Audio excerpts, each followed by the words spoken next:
Just do it! Don't let your dreams be dreams. Yesterday, you said tomorrow, so just do it! Make your dreams come true! Just do it! Welcome to Successful Dropout.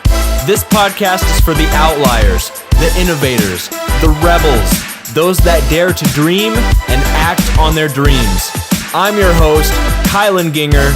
Join me as we find out what it takes to drop out, grind, and succeed. What is up, successful dropouts? I'm stoked about today's episode because it's a little different. We've done a few like it before, but I had my wife on the show with me, Teliah Gienger. I know a lot of you have heard her before on the show or interacted with her in the Facebook group and community. She's very active there. But I've had requests to have her on more, and I really like having her on more, so we're trying to make that happen. We basically sat down with a couple glasses of whiskey, and we're talking around the subject of excuses and extreme ownership, among several other things you'll see. And I really enjoy having her on. She's my best friend. She's a business owner. She owns four basically different businesses. Obviously a rock star.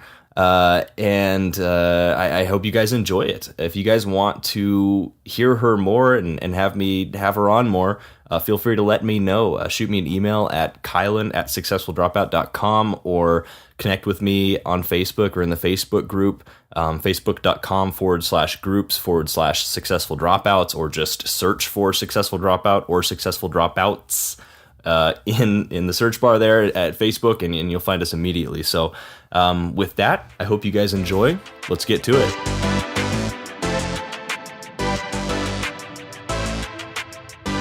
Just sitting here with our, what are you drinking? A normal night with Kylon and Tay. What are you drinking?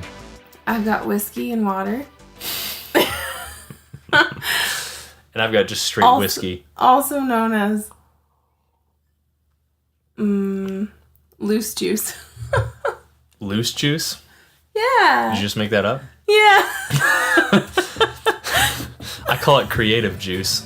Oh, God damn it. That works too. But loose juice is nice. You know, just like feeling loose and... It's creative juice. Creative That's juice. What I call it. Fun fact, before I start writing or anything like that, I typically have to...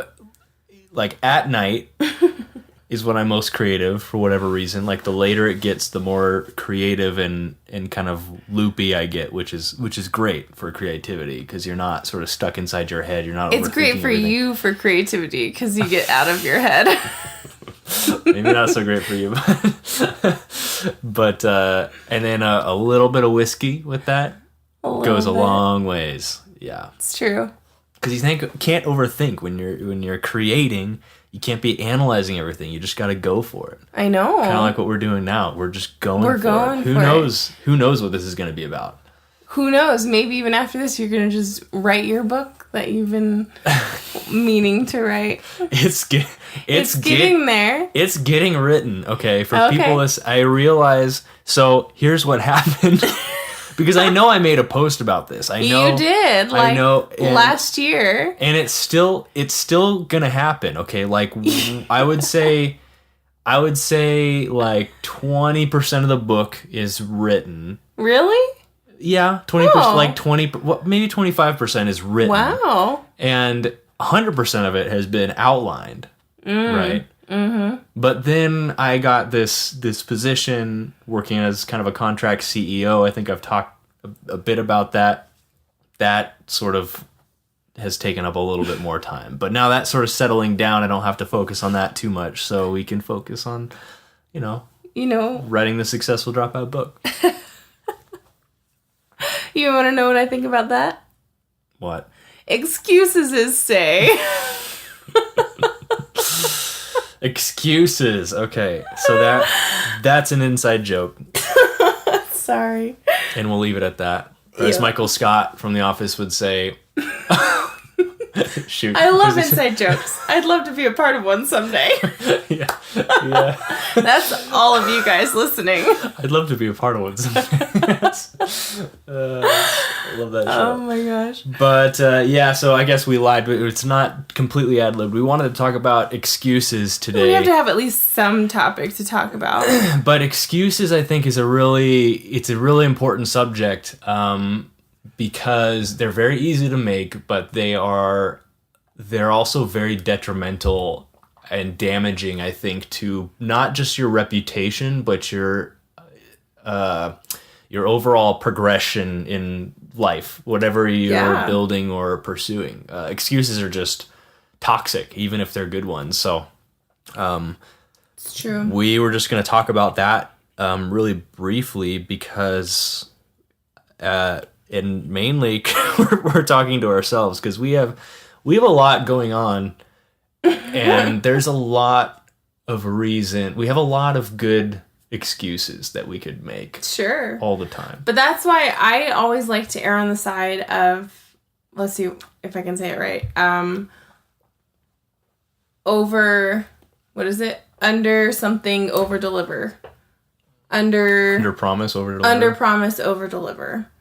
I always tend to err on the side of that because I don't want to promise a lot of things or say like, yes, I will absolutely do that, and then not be able to follow through. And some people might argue, well, you're just not committed enough, or you're just not good at following through on things. That's not true. I'm very good at following through on things, but I'm very particular on what I follow through on. Yes, that's good. I mean, there's a lot of different strategies to avoid making excuses, but Is that an excuse? Damn. Dang it. My general philosophy on excuses comes from the military, actually, and it's that there is no good excuse, even when there's a good one. There's no good excuse, even when there's good excuses. And I do have a story. I have a story to back this up. So, for those of you just tuning into the podcast, I was in the Navy for a bit. I got a SEAL contract. I wanted to be a Navy SEAL since I was 12 years old. I went to BUD/S. I ended up getting injured and got a medical discharge. But it was a... Have you told that story before? Yeah, I don't know about directly on this podcast, but in other podcasts. It's a good one, but long story short, it didn't end up working out, and that was for the best. That's a whole different story by itself. But it was a phenomenal experience, and for a while, I got to train and just be with the best of the best. I mean, I'm sure almost everybody listening to this knows about Navy SEALs. In fact, when I was trying to get my SEAL contract, which basically means you have a contract to, after you join the Navy, go through regular Navy basic training, then you have a chance to basically become a Navy SEAL. You go to an A school, which is called BUD/S, Basic Underwater Pre-BUD/S. Demolition SEAL, well, pre-BUD/S before that. It basically, a SEAL contract puts you on a track to possibly becoming a SEAL, but Right. it's, there's a 90-something just crazy high attrition rate. Not very many people make it. And when I went in, Osama bin Laden had just been killed by SEAL Team 6, and There just was a the huge rush of brand Navy people. SEALs just blew up, and everybody wanted to be Navy SEAL all of a sudden. So, and I had started training, and you take something called a PST, which is it's swimming. You have to do a certain amount of push-ups, certain amount of sit-ups, certain amount of pull-ups. And then running, too. And running, you have to run 1.5 miles. Yeah, this is a while ago. it's coming back. 1.5 miles, swim 500 yards or meters. I don't remember. Meters, I think. Meters, maybe. And based on, and those scores you get are compared with a bunch of other people in your region, and that determines, whoever's in the top 5 or whatever, that determines whether you get a SEAL contract. So I went in, and all of a sudden it became a lot harder to get one of those because it was so popular all of a sudden. It was widely publicized because of Osama bin Laden and SEAL Team 6, and so everybody and their grandma wanted to be a SEAL, and it became a lot more competitive. And so I tried for a long time, eventually did get one. That was back in my really fit days, I think. I mean, to get that, it was like the swim was... I mean, it was all sub 10 minutes. I mean, the swim was like in It was fast. 7:50 or 8 minutes or something like that, which is, there were guys a lot faster than me, but, 120. That's back when we did 2-a-days. Yeah, 2 workouts a day. It was like 4 hours total of training a day. So 120 push-ups in a row, like over 100 sit-ups in a row, 20 plus pull-ups in a row. Yeah. Mile and a half in 8 something? No. 7? I think it was, maybe it was 8 something, yeah. Yeah. I think it was like 8 something, 9. Sub 9 was ideal. Anyways, we're going off on a tangent, but so it was an incredibly it was an awesome experience. Like, you're training with the best of the best, and But what was I your wanted excuse? that challenge to train with, like, these are the Navy SEALs. They are phenomenal individuals. They are Everybody that was in my class 296, top notch. all the instructors. They're incredible individuals and incredibly driven, all A-type personalities, very physically fit, obviously, but also very smart. Just the sort of the cream of the crop. And there's a lot of things you learn there. And one of the things that they kept drilling into our heads was there's no such thing as a good excuse.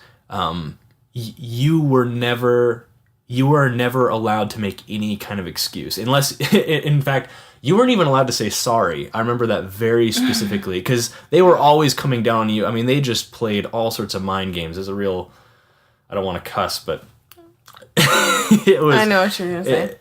And so there was all sorts of opportunities to be like, you'd be like, I'm sorry, petty officer, and they hated that. You were never allowed to even say I'm sorry, because it was.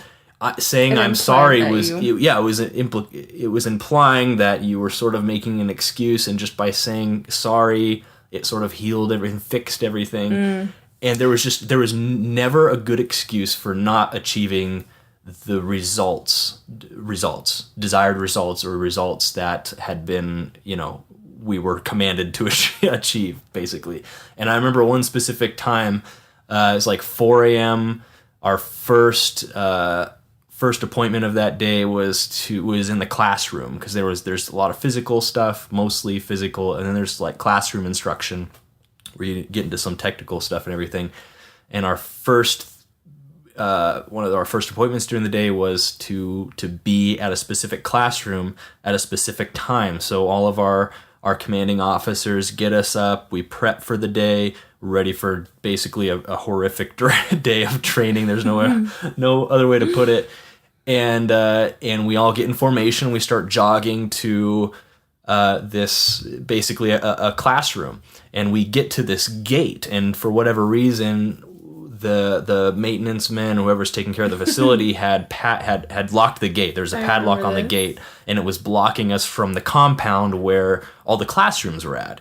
And so our commanding officers and the rest of us, it's locked, it's padlocked, and we're on like an official Navy base. And so we're like, okay, well, it's locked. There's like barbed wire and all this stuff. So we can't get in. So we're obviously not going to make it to this appointment. So, we went and I forget what we did. We sat on the beach or we basically just waited there for the instructors to show up. And we were supposed to already be our orders were to be in the classroom, seated, ready to go, and the instructors basically walk in and start teaching. Okay.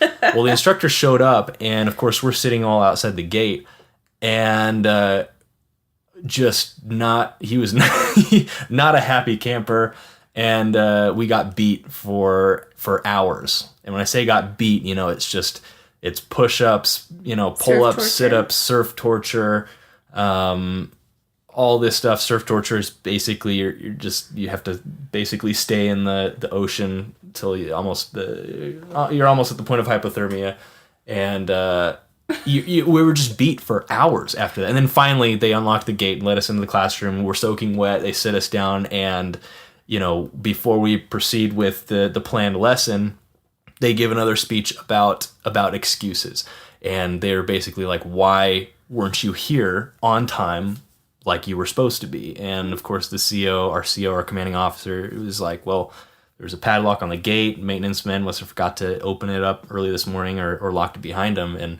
And the instructor was like, I do not give a flying you know, he said you should have run around, found bolt cutters, cut the damn padlock open, Climb over the fence. Something. You should, he said, I don't care if it's Navy property. I don't care if you would have, destroyed the fence. He's like, you should have been here. And that's the way the training was. Yeah. And I remember that mindset they had. very vividly. It was like, yeah, and so in life you sort of come up to these gates that are, say, padlocked, or you can think of all sorts of good excuses, like this is Navy property, this is U.S. military property, like you probably shouldn't just try to break into a compound, but at the same time, like there is no excuse, and so I remember that always stuck with me, and yeah, but I don't know. Do you have any stories?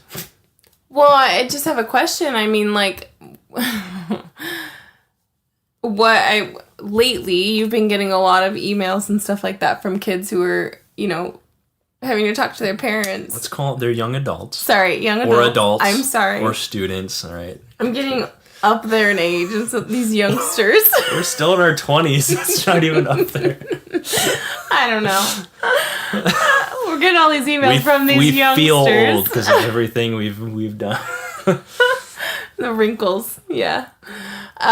Okay, you're getting all these emails from these young adults who are, having to go up against their parents and telling them that they want to drop out of school and do their own thing. Like, their parents are that gate. So what would you say? I mean, that's a hard topic. I mean, you've written so many emails back to these young adults, giving them advice and stuff like that. But what about in that instance? Because that's hard, because that's your relationship, that's your support, and you want to maintain that support. But where's that balance of keeping your family as your support system as you're going through this next phase of life, but also kind of breaking away from that too and forging your own path? Yeah, I mean, it depends. Like, I'm definitely not advocating for if your parents are super unhappy with you going to college, and if you or school in general, and if you just drop out and leave without coming to an agreement with them, they're going to be, super pissed off. I'm not advocating for that at all. Really, what I'm talking about is in the context of, I mean, there's all sorts of ways to strategically approach it with your parents if you're thinking of dropping out, and I have episodes on that I'm happy to share. But I'm talking more like in the context of you set various goals for yourself, mm-hmm. or you've told various people that you are going to do certain things, either for them or that you're going to do them, and they're supposed to hold you accountable. I'm talking in that sort of context. I don't think there is a good excuse, even if, it's like I said before, I don't think there's a good excuse, even if there's a good excuse. You know what I mean? And it's part of this extreme ownership concept that I know we've talked about a lot before, and is part of our mission statement and something, and the book Extreme Ownership by Leif Babin and Jocko Willink, which, by the way, 2 ex-Navy SEALs. Yeah. That is one I would highly recommend, and it's become a core value of ours. It's the extreme ownership in all situations, taking extreme ownership over your circumstances and what happens to you and what the results of things are, even if it is not your fault. Honestly, mm-hmm. Like, even if it's if all evidence points to it being somebody else's fault. So that's why even if you're supposed to be somewhere on time and you're driving there and somebody rear ends you and you're half hour late because of that whole process, that's a pretty damn good excuse, I would say, right? Yeah, definitely. But like, even then, I would feel, just because of the mindset I have around it, I'd feel guilty even making that excuse. And honestly, like, I feel like in a situation specifically like that, sure, I don't think you're a bad person, or you're somehow you're not doing the right thing by making a very valid excuse, like, yeah, I got rear-ended and that's why I'm late. It's probably important information to tell whoever you were supposed to show up for. Probably. Right? But it's more, in your mind, it's so helpful to still categorize that in your mind as not a good excuse. And that's how I try to think. Because then it just puts you in this mindset where just no excuse is ever good enough to make it very far in your book. Because excuses are the enemy of progress. I don't know. I think of excuses as like an exit door. Your typical exit out of a building, green exit sign. It's a quick way to exit a situation where you fell short and not hold yourself personally accountable. Right. And I'm a big believer in holding yourself personally accountable in all situations. I'm a huge believer in personal responsibility, no matter what your circumstances are, no matter what happened to you. I mean, there's a lot of, and you see it all over college campuses and all over the news and stuff. There's a lot of victims today. Like, there's a lot of quote unquote oppressed people today, and there's, when you really get down to it, there's some legitimate grievances there that I think as a society we definitely need to address. Sure. But in general, I think the mindset of victimhood, the mindset of oppression, it's toxic, it's poisonous to you. It never does anybody any good. Nobody is ever better off or wealthier in relationships or financially or accomplishing more from having a victim and sort of this I'm oppressed mindset. And in a way, we can all, the world is a tough place, nobody's perfect. People are born too tall or too short or too thin or too big, or people are born disadvantaged in all sorts of different ways. Like, you could probably be smarter. You could be better looking. You could have had a better family or background or better friends or grew up in a better neighborhood. Everybody, life is hard. Everybody starts out at a different point. We can all find different excuses and ways to be, victims, or different ways that we're oppressed. That's just a part of life. You fail. But it's just that, though. You're taking the victim route. You're taking the oppressed route. You're really getting me fired up. Because one thing that, which I guess whenever you were talking about excuses, I was thinking I didn't work out today because of blah, blah, blah. But I think, and this may be getting, I don't know, a little political, and you can cut it out if you don't like it. But I think one thing that's been really bothering me lately is that, I'm involved in the yoga community pretty heavily. I see a lot of people on Instagram and stuff like that. And one thing that has been just really chapping my you-know-what is... Really chaps my ass. That's an old school saying. I know. But it really has been. Are you like a cowboy? That really chaps my ass. I was just in Texas to my family's ranch, so I don't know. But it really does chap my ass. This, because I am involved in this yoga community. In our society today, from what I see, there is so much of this, gosh, I don't know. Okay, so there's this, it goes back and forth. I go back and forth in my mind about it, because on one hand, there's all this talk about self-care, making sure you're taking care of yourself first so that you can, give to others and take care of others. And I totally understand that concept. I'm all for it. But then on the other hand, I feel like there's another extreme to it that takes the victimhood route and it takes the oppressed route, and it's the excuse route where it's I'm just not feeling it anymore, so I'm just not going to do it. And one example that really gets me fired up is this person I follow on Instagram. She's a well-known yogi, and she got married, and she made the commitment to get married. She was with the person for however long, and she made the commitment to get married, and less than a year later, she literally wrote on Facebook, "We got a divorce or we separated because I just wasn't feeling it anymore." And that to me is, oh, it pisses me off. That's bullshit. It pisses me off so much, and I don't know how else to say it with exclamations, but that is such a cop-out, and our society is moving towards this culture of just copping out because, it just doesn't feel good. It's hard. I'm sorry. If you make a commitment to something and you say you're going to do something, you better freaking follow through. Especially when it comes to relationships or marriage or other people that are involved. Because it's not just about you anymore. It's about the other person. It's about that person's family and that person's friends. Like, there's a ripple effect involved here, and you have to think about that. Mm-hmm. Sorry. No, it's good. That really gets me fired up.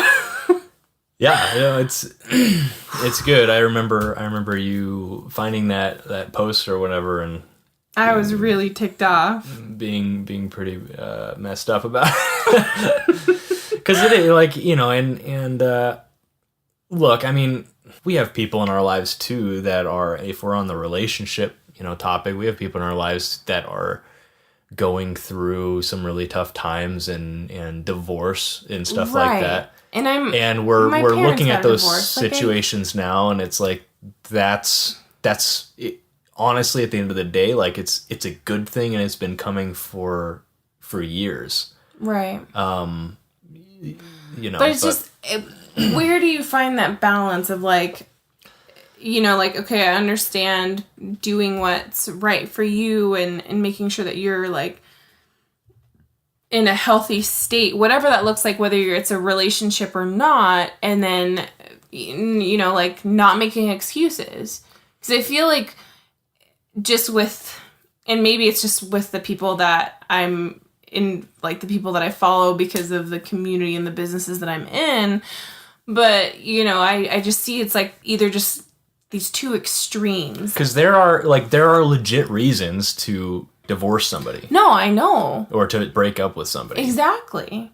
Yeah. But to me, and maybe it's just because of our values and where we're at and stuff, but to me, just being, I'm just not feeling it anymore, that's not a good enough reason. Because that was the reason. That's basically that how was it wasn't like, I'm in an abusive relationship, like here's proof, here's what he did, I've been unhappy for years. Right.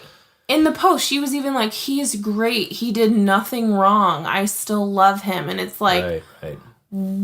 Oh, you just want to like pull your hair out. Like, what the heck? Yeah, it's why? Because I could mirror the same situation with a lot of the people that inquire on the show about whether or not they should drop out. Like, there's the person who wants to say drop out of school because it's just really hard. It's really tough, and they're stressed, and it's clearly quitting something because it's too hard. And then there's the person that they just know for whatever reason that is not where they belong. Like, that they understand that this is not where they thrive, and they can thrive and be a better person and be a better version of themselves somewhere else. I'm not sure what that is, but it's not school.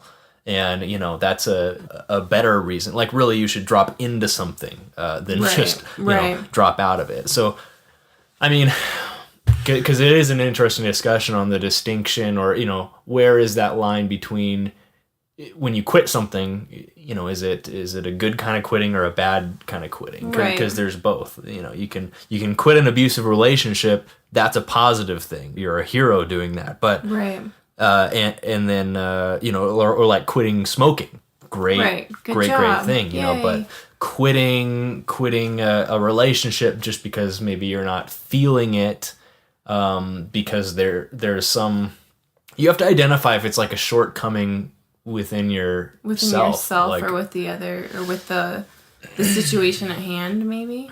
Yeah. Or if you're quitting something just because it's too hard, or just because you don't happen to I don't know. Yeah, because I mean, the truth of it is that things are hard. Like there's nothing in this life that's going to come, nothing good in this life that's going to come easy.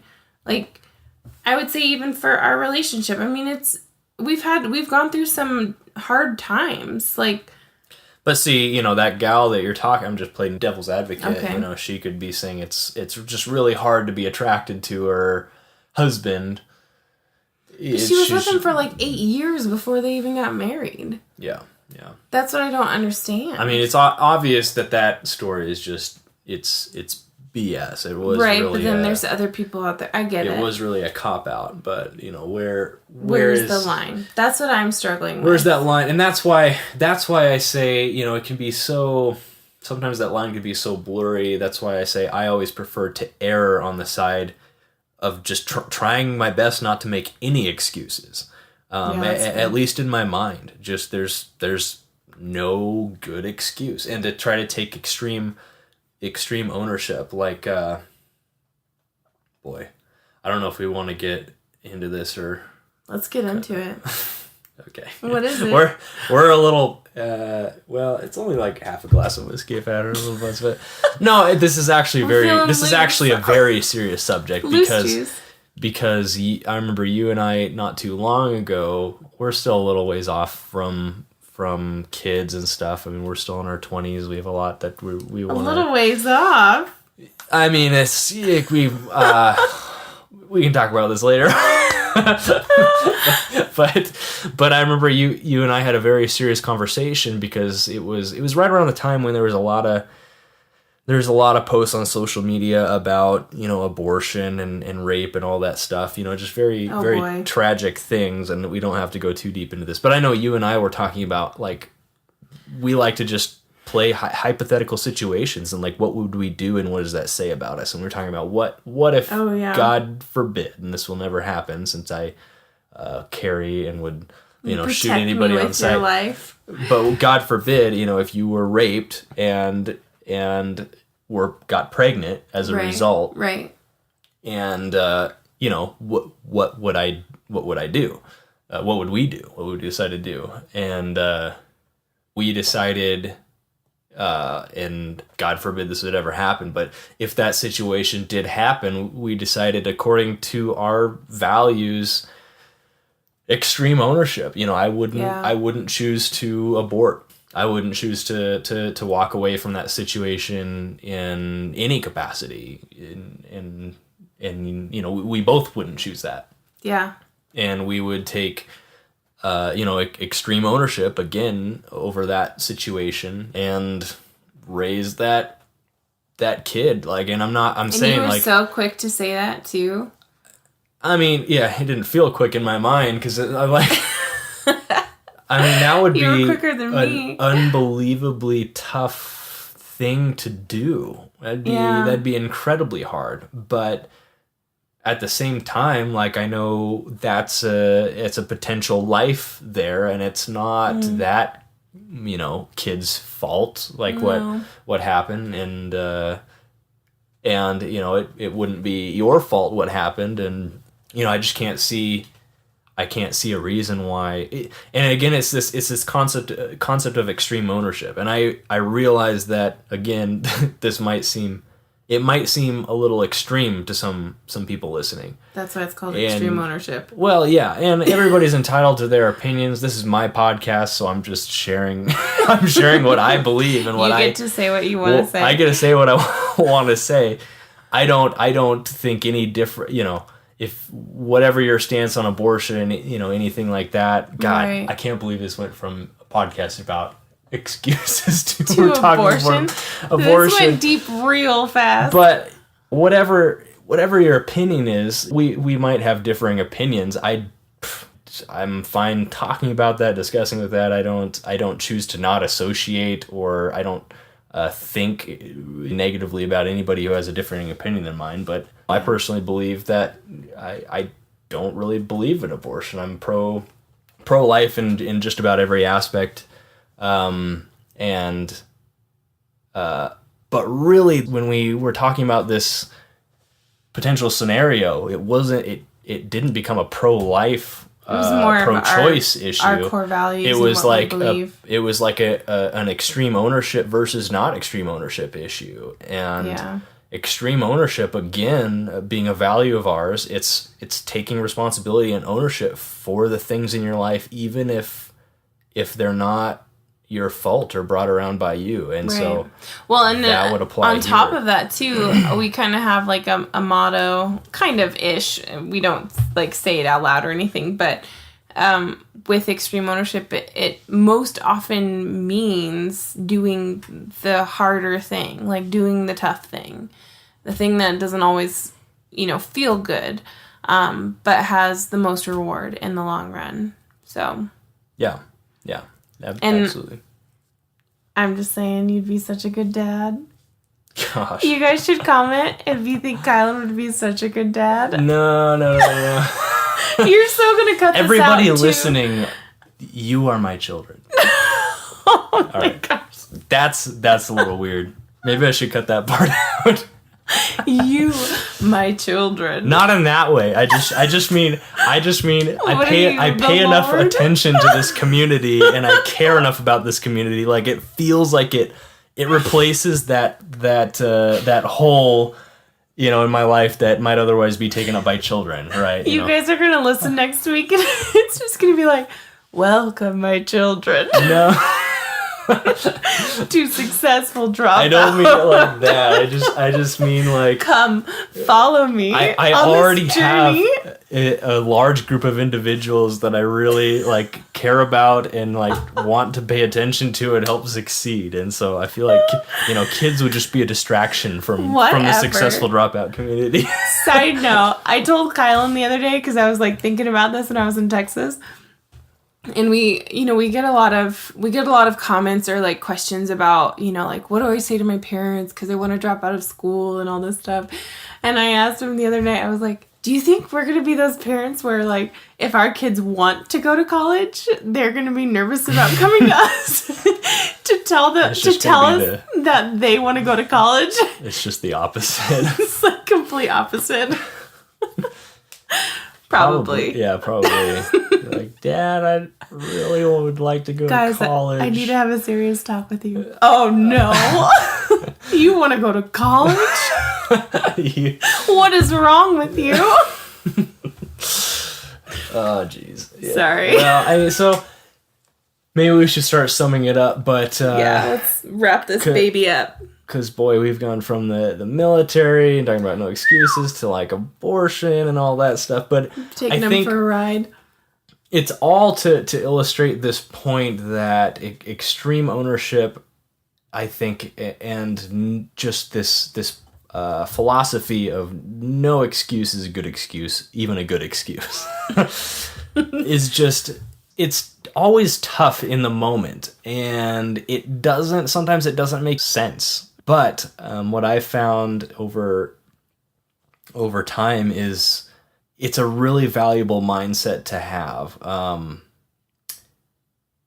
and it puts you in a position where you're in a lot of ways you're unstoppable, you're unbeatable, because to render some sort of excuse or to not take ownership in a situation is in a lot of ways, I think, to be beat by that situation, and to be sort of held back from your optimal potential, or what you've decided to build or pursue. An excuse or not taking ownership over a situation, even though it's not overtly, your fault, is just, it's a detriment, I think, to your overall progress in life. And it's every time you do that, it's going to be a step towards something you don't want to do. Like something that's not pleasant. It's not pleasant to tell somebody, even if you have a good excuse, to tell them you have no excuse. Because then they're like, well, who's this guy? He didn't follow through. He doesn't have a good excuse about it. Like, it's not a pleasant thing to do. It's not pleasant to take ownership over something that you know wasn't your fault and was caused by, say, somebody else. But I think it's an invaluable and unstoppable. It's an invaluable habit that will, I think, make you unstoppable in the long run. And it goes right along with, I've talked several times on the show, using fear or things that make you uncomfortable as sort of a compass, a compass that always points to true north, no matter which way you're facing. You can sort of use fear and being uncomfortable as a compass to where at any given point in time in any situation, usually whatever you fear most, whatever seems uncomfortable, is probably the direction you should head. And this comes from Stephen Pressfield. He wrote the War of Art, which I've definitely shilled enough in this group. Should be getting some. Definitely read that book. Yeah, I should get a Amazon affiliate code or something. You're welcome, Stephen. Yeah. But he talks about fear and being uncomfortable as sort of a compass. And at any point in time, you can sort of look, out of all the things in your life, like what, or a decision you have to make, like what makes you the most fearful, what's the most uncomfortable. And that, a lot of the time, is the direction you need to head in. And so this also goes hand in hand with excuses and extreme ownership. And it's such a good habit to get into. And honestly, it's going to suck like starting out, but as you get older and as you're sort of known for this, like think about somebody right now who maybe there's somebody in your life that you can sort of peg to this, that you feel like they never make an excuse. They always own up and take personal responsibility and extreme ownership over all the circumstances in your life. Like, isn't that somebody that you would respect immensely? Oh, yeah. Like, you don't really have much respect for the person who is just always has an excuse for something, always has an excuse for not following through. You don't have much respect for somebody who's always trying to put the blame on somebody else. You have incredible respect for the person who is always... who always seems like they're actively looking to take the blame for something off of somebody else. Who never gives an excuse, who always just says, look, this was my fault. I should have just done better and I will do better next time for sure. That's the kind of person you respect. And respect is something respect is not a right. You don't, respect isn't something that everybody just deserves by default, or it would be a kind of a worthless commodity. I mean, respect is something that is rare and that you earn from people.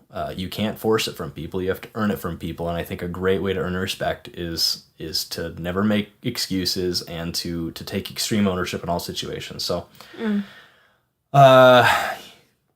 yeah, I think we should probably wrap it up now before we get into something really controversial. Can I say something? Like abortion. Oh my gosh. Good Lord. Can I say something? I might not air this episode. Nah, I probably will. It's a good one. I mean, screw it. If this is my downfall, then so be it. I'll take extreme ownership over that any day of the week. My fault. Shouldn't have talked about that on the podcast. Oh my gosh. Can I say something? No. Okay. Yes. Okay. So I think in wrapping up, another thought too that goes with extreme ownership is owning whatever season you're in right now, because I know there's a lot of people in different seasons right now where they're like, hey, yeah, I am not where I want to be. I want to be at this point. Or there's people that are like, I'm loving where I'm at, but I want to go even further, and it can be frustrating to think about the position you're in right now and how you're not moving forward or you're not in a different position. But I think another aspect of extreme ownership is really owning where you're at right now and being the very best you can possibly be in that time and in that position or season or period of your life. Because a challenge for me, or an opportunity for me, was whenever you were in the military. We were apart for 10 months, and it could have been very easy for me to just lay in bed and cry all day because Kylon was gone. And there were times where I felt like doing that. Don't laugh. I'm serious.